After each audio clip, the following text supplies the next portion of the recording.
welcome to my first YouTube video. I'm Selena, your teacher friend, and to celebrate 5,000 followers on Instagram, I thought to do a Q&A.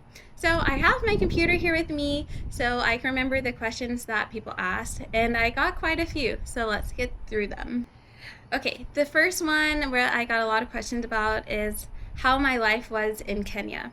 So for those of you who don't know, I'm an international teacher and I taught first grade at an international school in Nairobi, Kenya.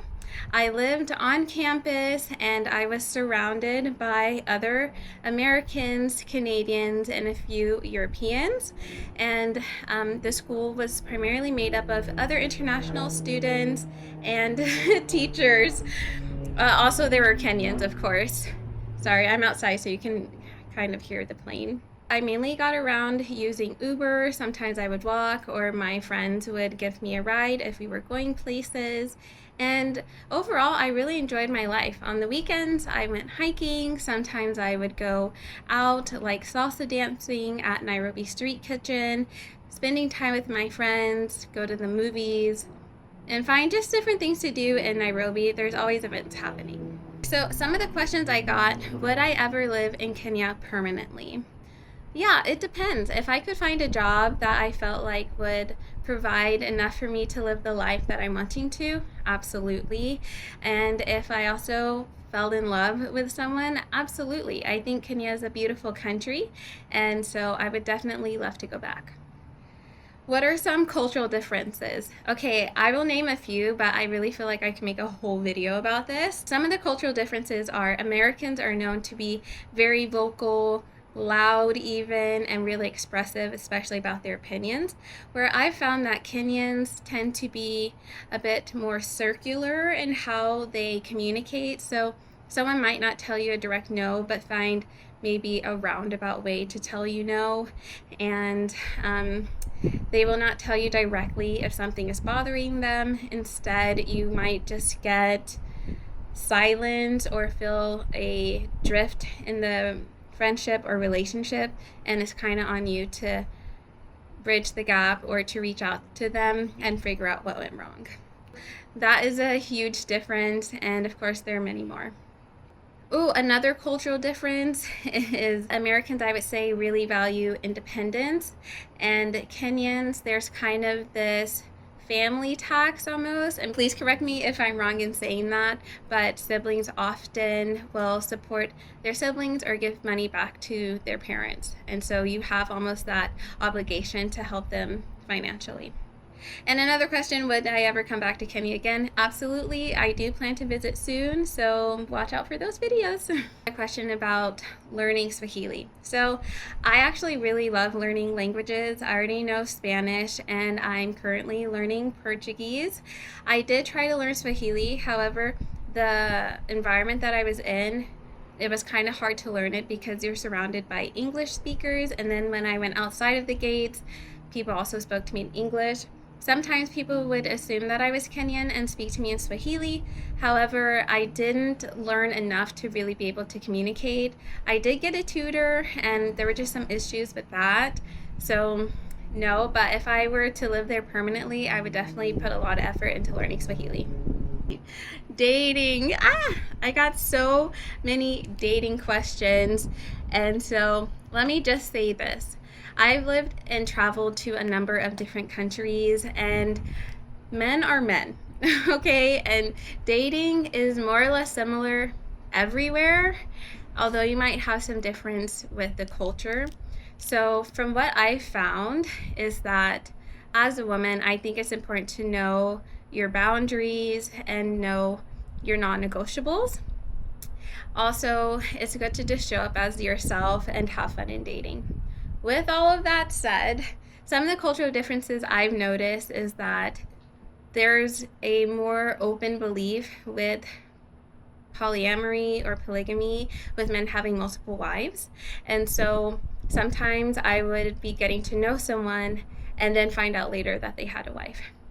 I did come across a lot of men who just wanted to be friends, wanted something casual, who just wanted company, a good time, and I didn't really find a lot of men who were really serious. Now, that's not to say that there aren't men in Kenya who want a serious relationship, because of course there are lots of men.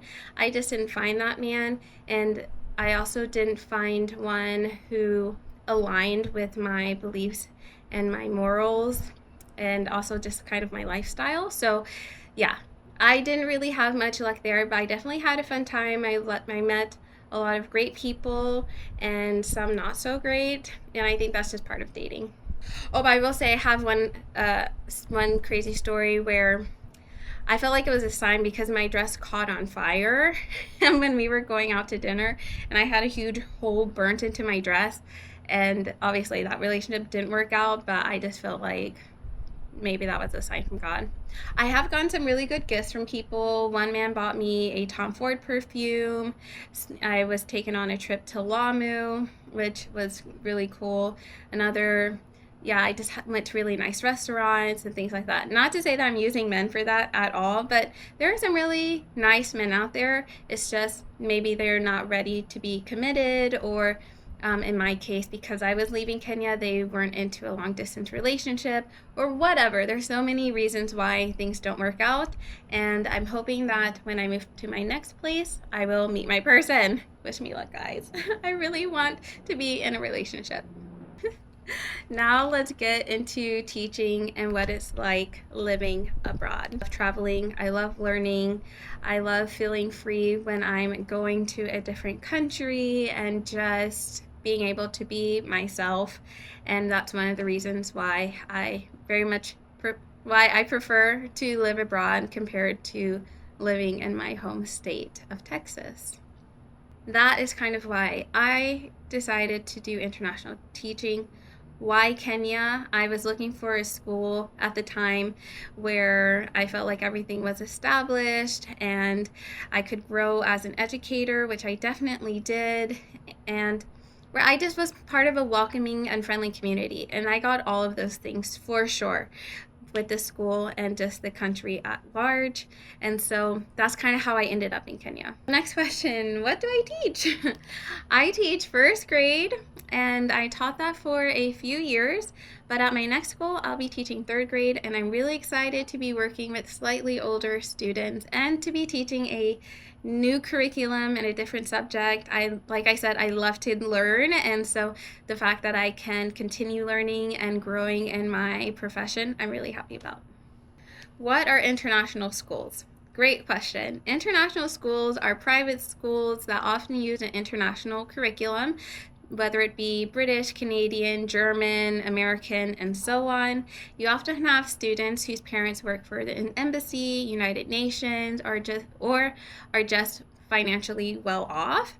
Often that global perspective and diversity will depend on where that school is located and the student body. Oh, also, those international schools will often have teachers from different backgrounds, different countries, and sometimes different ethnicities to again help with that more global perspective. I was teaching regular first grade subjects, and the kids already speak English. I get a lot of questions in my DMs on how do I find a teaching job? Where do I go to find a teaching job? How and when do I start? I totally get it. A couple of years ago, I was going through the same process. I had the same questions, and you know what? I am here for you. There are so many aspects that go into one, looking for a job, and then two, looking for an international teaching job. It can be quite daunting when you first start, but after you're in the circuit, it gets so much easier. I am so open to helping you find your teaching job abroad. You're more than welcome to book a consultation call with me, and we can go over all of that. How do I find a job? When do I start? How do I know what country I want to work in? All of those things, I would love to help you. So just book a call with me down below. Those are the majority of the questions that I got. If you have any more questions, leave them down below, and who knows, maybe I can make a part 2 of a Q&A for you all. But this is exciting because this is my first YouTube video ever, and I can't wait to make more and to build this community here. So until next time, bye!